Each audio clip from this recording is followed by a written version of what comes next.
My name is Joe Kindoll. I am a member of Lexington Lodge number 1 under the Grand Lodge of Kentucky, past master of Collegium Ritus Austera, number 779 in Nashville, Tennessee, and a member of a whole lot of other Masonic bodies, including a 33rd degree member of the Nashville Valley of the Scottish Rite. I was initiated, passed, and raised 25 years ago, this past spring. So I went through pretty quickly. There was almost exactly 28 days between all 3 of my degrees. I received my Master Mason's degree 1 week to the day after I graduated from college. So yeah, I've been a Master Mason for 25 years and a member of the Scottish Rite for a little over 18 years now of that 25. So Joe Kindoll, easy to remember between my dad and I. I'm been a Mason now for I think 3 years. I was initiated May of 2017 and was passed later that year, I think around November, and was raised that following February, I believe, as a Master Mason here at Observance, number 686. I'm also a member of Scottish Rite, 32nd degree Scottish Rite Mason here at the Nashville Valley, as well as a York Rite Mason at Franklin number 2, sorry. It's still pretty fresh. I'm still trying to remember that one. And then I'm also, as my father has mentioned before, I'm a senior DMLA from David Thompson chapter that meets at Doric Lodge, and was there for a long time. Filled in a multitude of capacities there at that chapter and also on the state level as well.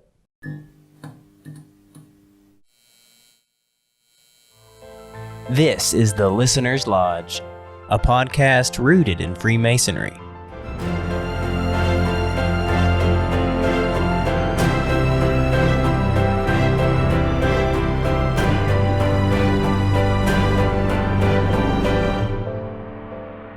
I became a Mason primarily as a result of the influence of my grandfather on my life. My mom was a single mother, and we grew up living in her parents' house, so I was really close with both my grandparents, but my grandfather in particular and I had a really close relationship, and he used to carry me with him to lodge functions all the time, fish fries and oyster suppers. His lodge always had an annual oyster supper, and just any public event that the lodge had, installation of officers or whatever, he would always take me and show me off to his buddies.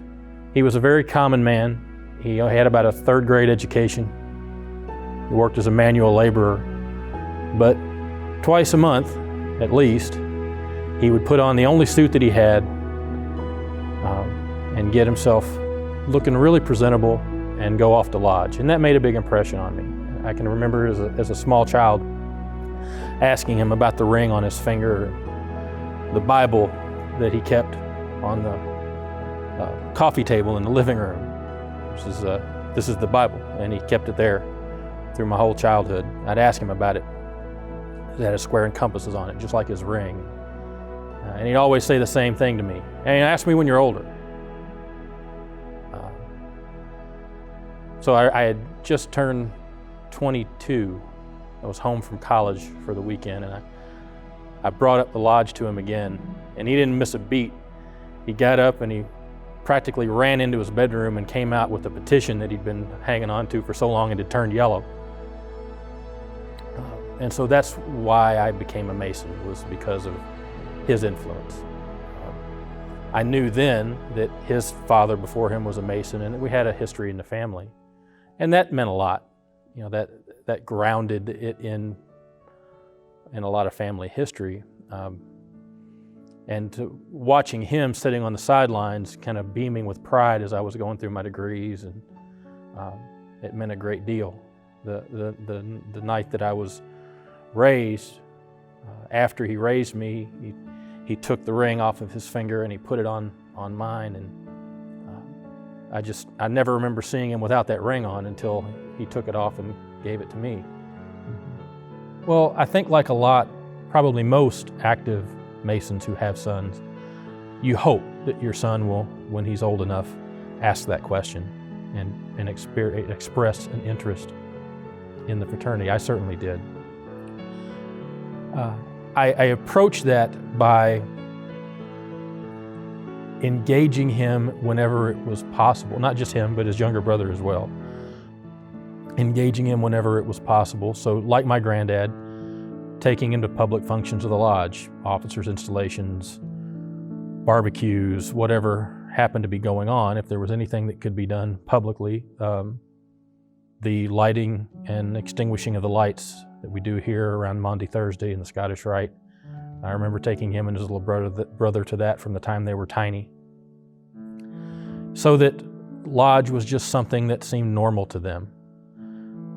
As they got older, engaging them in DeMolay was an obvious step to kind of cultivate that interest, and both of my sons have been very active and had been very successful in the pursuit of their DeMolay career, so to speak. So in fact, my oldest son, Joseph, just recently aged out of DeMolay and spent the last 3 years in one capacity or another as a state officer. So he's been very, very involved there. So I was very fortunate that as that time drew near for him, that groundwork had been laid, and he expressed an interest. Ever since I was a little kid, Dad has always taken me to Masonic events. I've been fish fries, chili cook-offs, pancake breakfasts. I've been to officer installations, Maundy Thursday service. It's been a big part of my life ever since I was a small kid. Both of my parents have plenty of stories of me crawling around a lodge room as a small child, because since I wouldn't be listening to anything, you're just crawling around meeting people. So it's always been a big part of my life, and I can remember ever since I really thought about if I wanted to go into Masonry, I've wanted to join, and it's been something I've wanted to do. And it was when I did DeMolay that it really started to hit home how important it would be for, I really wanted to join. Before I joined DeMolay, I was also a scout. I was a Boy Scout as well. And I remember very clearly when I was young, before I joined Boy Scouts, before I joined DeMolay, my dad taking me aside and asking me, and discussing both groups. I had been Scouts a long time, so I had a good idea of Boy Scouts, but he discussed DeMolay with me and said the fact that it was very similar to some of the stuff that we do here in the fraternity, and that it was my choice if I would like to join it at some point. And when I became of age, I decided I wanted to get that experience, to kind of get my feet in the water of fraternal brotherhood.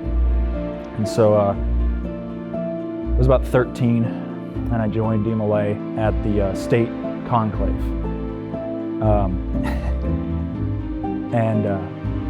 Those degrees were very impactful to me. They discuss a lot about growing from a boy to a man, and the practices that you need to intake to become a better man for the future. They also talk a lot about fraternity and brotherly love and trust, which all have struck very hard with me, and I try to carry through my normal life. But I very much remember finishing those degrees that day and sitting at a banquet table later that night with that DeMolay book just open in my hands, just pouring through it, trying to find what part I wanted to learn in order to do. And as I've progressed through it, I've taken on harder parts. I've taken on leadership roles for the state. I was the illustrious Knight Commander for T.N. Hardin Priory for the state of Tennessee for 2 years, which was nice, and it's a nice, little accolade to put on my vest. But honestly, what I really got out of it was helping other young men progress themselves. building, their lives so that in the future they could become the best man possible. And honestly preparing them for when they get into Masonry to continue to build, themselves into a better man. And it was just one of those things that struck through me a lot, especially ritual. Even today, ritual is a big part of what I enjoy so much about Masonry, is really understanding what it is. And it really all started with DMLA.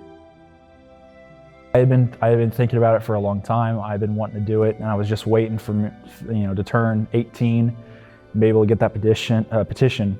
And I talked to Dad. I was like, I want to join Masonry. I want to do it. And he said, that's fantastic.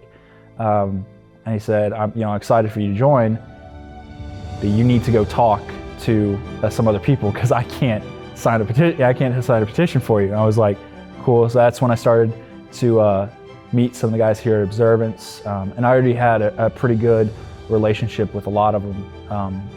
So I've been growing up in the fraternity basically for such a long time. I knew a lot of them, and they'd come to know me really well. And so, I got my petition all filled out and submitted, and I was excited. I was very nervous, but very excited to get my EA degree.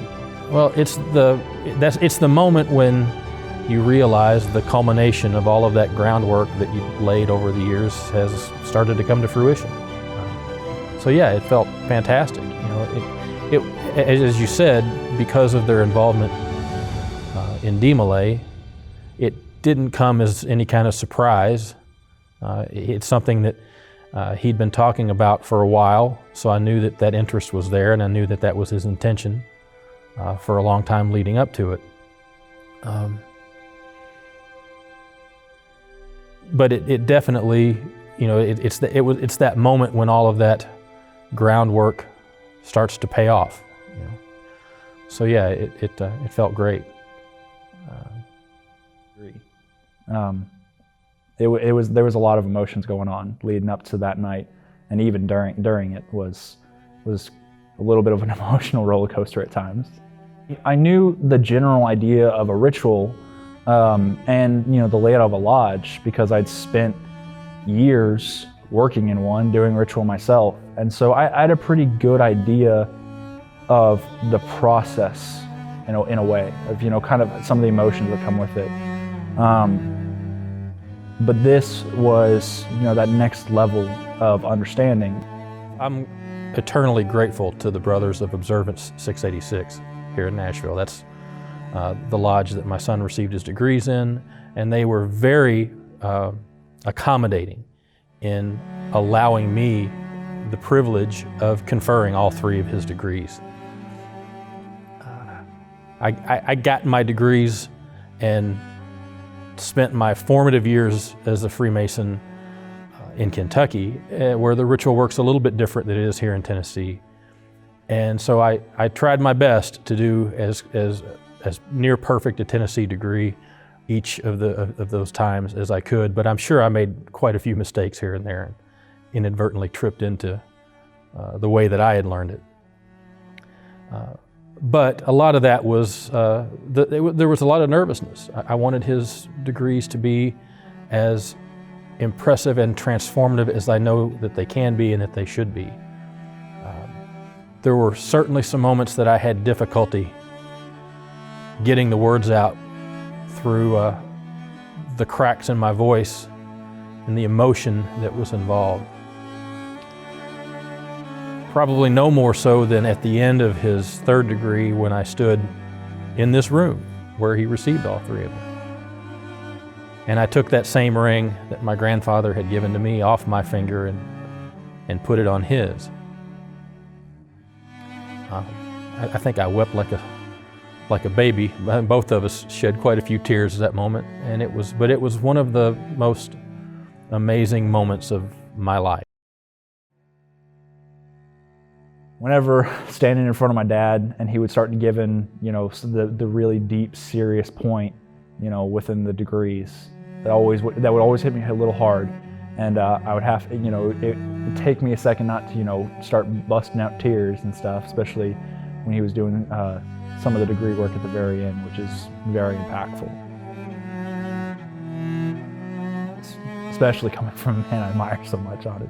I've always admired my dad ever since, from a young age. He has always been, an upright man and has always taught me important values. And to go through the same process that he has, and to watch him perform rituals and teach lessons to others, to learn from him, because most of my degrees I've gone through over my Masonic journey, a good portion of them he's been the one conferring them upon me, or he's done some large part in giving valuable lessons to me. I think it's a deeper level of understanding. I guess I remember both him and his brother at various stages when they were little asking why I go to Lodge and what I do at Lodge. And the answer to that question is always some variation on, Daddy goes to Lodge to help me be a better person. And ultimately, that's what we're here to do. And so now he's in a position to be able to experience that himself, to see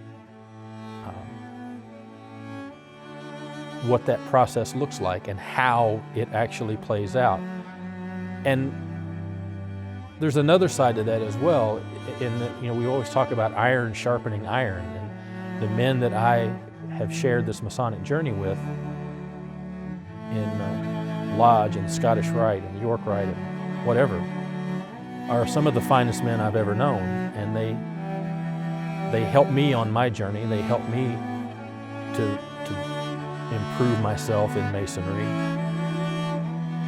And many of them have been involved in his life, both of my sons' lives, since they were infants.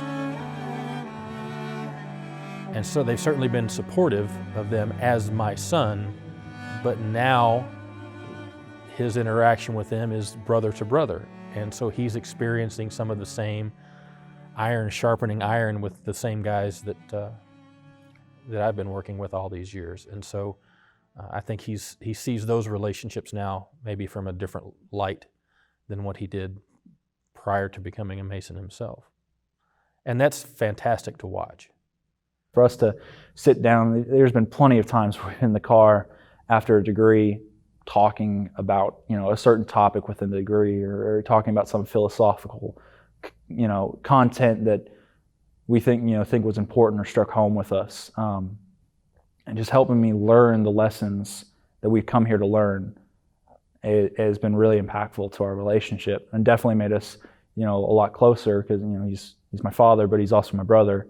That shepherding through Masonry didn't end with the night that he was raised a Master Mason. Some months after that, I had the pleasure of turning in his petition for the Scottish Rite, where I got an opportunity to work in a number of the degrees that he received. I think I communicated one or two and worked in several, even serving as his conductor as the active candidate through the 19th degree, which I worked in for years. And not just that, the same thing in the York Rite. He's started his journey through the York Rite as well, and I've been either conducting him or conferring those degrees as he's gone through that. At this point, it's become this wonderful father and son activity that we can do together. Not just as a great time to experience a common event, but I feel like it gives him a little bit more insight into what makes me who I am.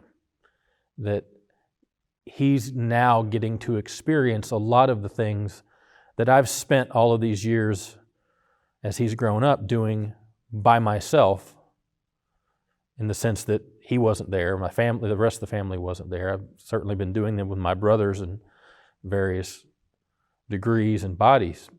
But now he gets to see what that's like, and what Dad's been doing when he wasn't at home.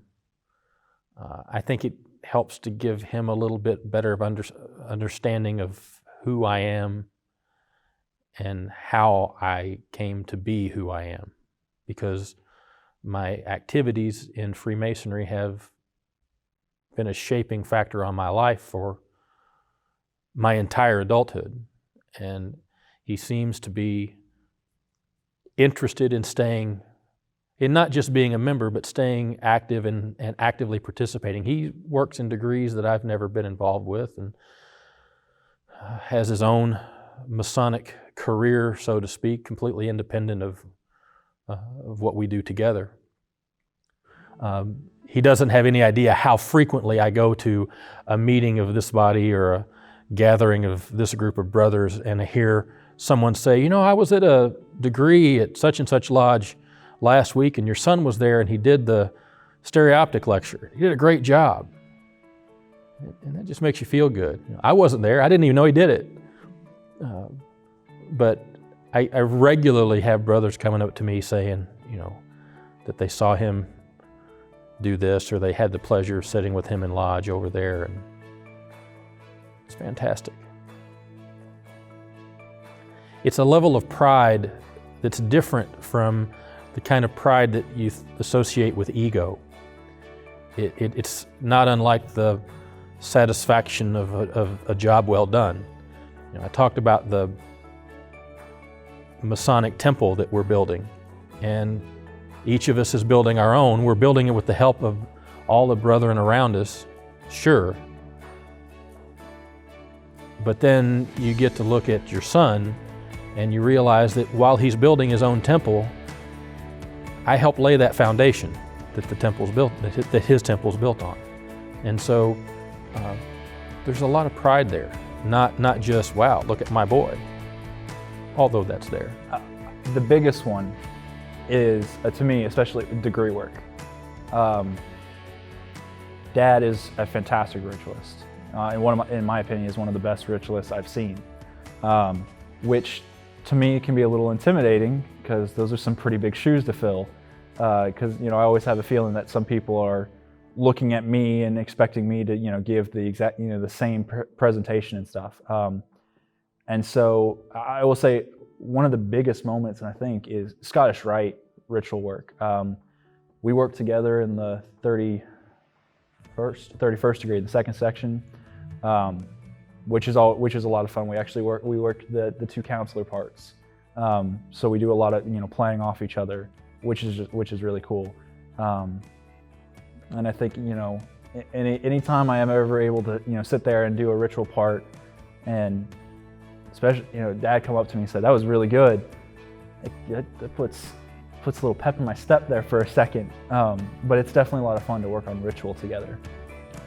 Not just to work on it, but to analyze it. So one of the things that I've really enjoyed about Joseph's journey through Masonry is that after we confer a degree on him, or sometimes after he's received a degree and now we're working in it together,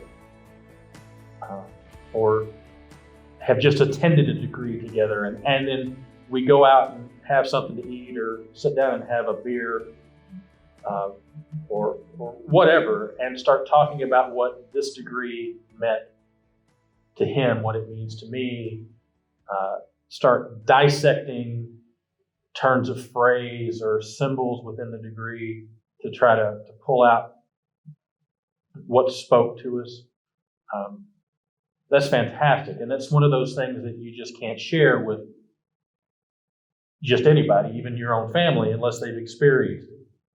And so I've gotten an incredible amount of fulfillment in discussing the deeper meanings of various degrees with him as he's been going through this journey, and as now we're going through it together. And I think that idea is also been extremely helpful for me to be so early in my journey, is when we do sit down and discuss and dissect either a certain part within the ritual or the entire degree itself, because you have much different ways of seeing things, or you've watched some of these degrees hundreds of times, to the point where you have a different understanding than I watching it the first or even just the first couple times. and it helps me realize, oh, I didn't catch that, or that didn't really hit me at the moment. But when we sit back and talk about it, I start to fully understand it, and then I come out of those discussions with a much better understanding of what went on. Well, and that goes both directions too, because we started doing that with your very first degree. Mm-hmm. So analyzing the lessons of a degree have just become, it's kind of the way that you were nurtured through the craft. And I may have seen a degree 100 times and conferred it 100 times or whatever. But then we get together and discuss it afterwards, and you've got a completely new take on it because it's fresh to you and you saw it through a different lens. And sometimes it helps me to kind of reevaluate, I never really thought about it that way. I've always interpreted this the way that it makes sense to me, but you've got a fresh angle on it. And so that helps me just as much as it does him, I think. My grandfather passed when Joseph was still a baby. They got to spend a little bit of time together, but not a whole lot before he went on. And so I hope that this serves as a little bit of more of a connection for him to his great grandfather. It certainly was a big part in the later years of the connection between my grandfather and myself. By the time I went through the degrees, he was on up in years a bit. He didn't drive at night. He hadn't gone to lodge for a few years because he couldn't drive at night to get there. But once I started going through, I would swing by and pick him up, and we'd go to lodge together. And that was just, those were great times. And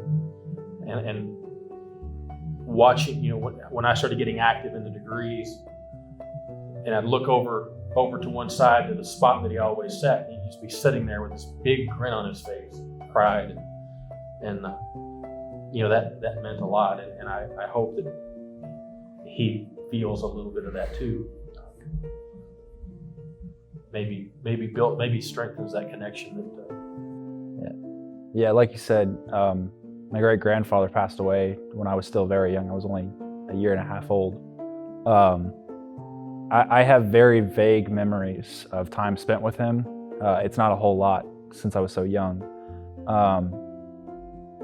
But especially, during the degrees,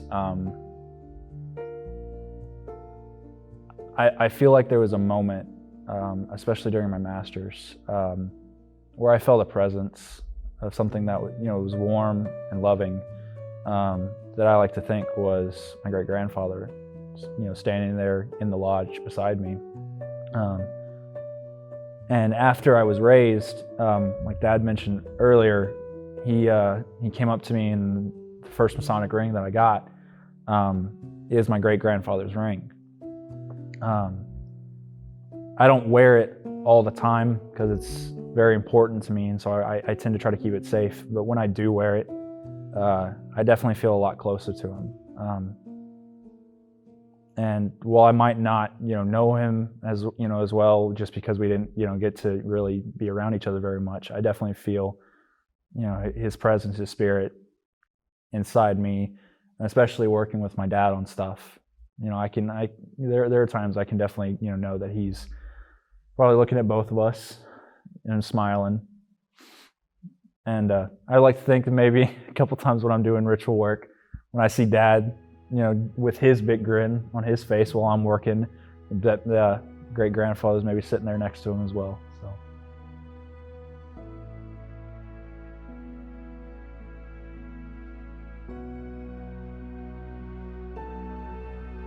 This is the Lewis jewel that I presented to Joseph when he became a Mason.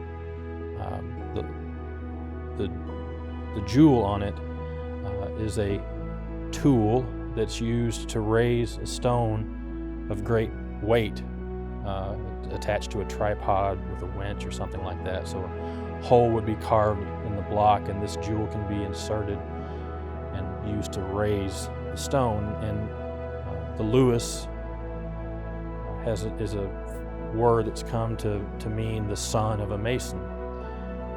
So in the Lewis jewel, We have here represented 4 generations in a direct lineage back. There's my son Joseph, me, my grandfather skips a generation here, and my great-grandfather. That is the date of their entered apprentice degrees under their name, and then on the back, the lodge in which those degrees were conferred.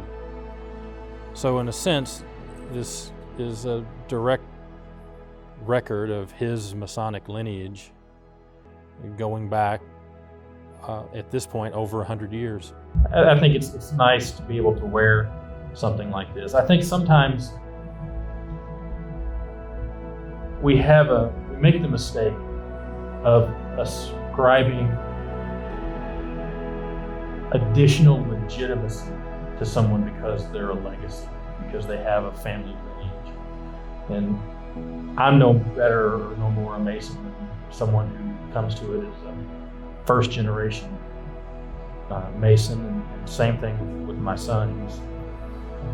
This means something to us individually.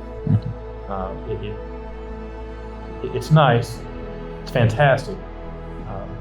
It means a great deal when you look at this and realize that you're part of something that's gone back for, in this case, over 100 years. But I do kind of caution a little bit of putting too much weight in the importance of family legacy, because its meaning should be individual, not organizational. I agree.